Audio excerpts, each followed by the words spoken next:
दहकाता, लागे बदरा से आग बरसाता। सुने ए जी, घाम लागेला लोग दहकाता, लागे बदरा से आग बरसाता। देह कोमल हमार है बड़ी सुकुआत, पिया होई ना हमसे कटनिया। करबू ना जद तू कटनिया तो बोला खैबू कटनिया। कोमल बा हमरी बदनिया, नाही करबे कटनिया। दिमाग में बैठा ला।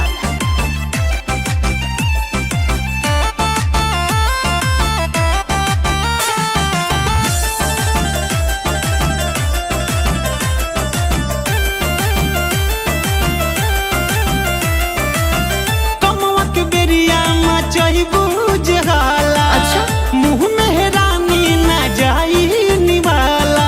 ऐसे मत बोली। तो कैसे बोली? सुने घर ही के कमवा में भोरही से बानी, समझला हमके तू कानक रानी। इतहार गलत सोच है। आवे ना तू रिश्तेदार यार दोस्त भी तोहार, दिन भर धोइला हम बरतनिया। करबू ना जद तू कटनिया बोला खैबू कटनिया। कोमल बा हमरी बदनिया, नाही करबे कटनिया। नाही करबे कटनिया, नाही करबे कटनिया।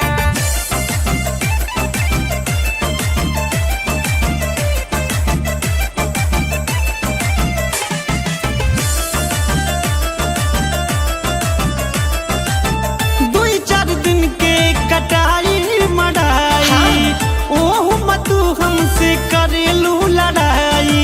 काहे ना करे? अरे हम अपन सेवा करे कहते का।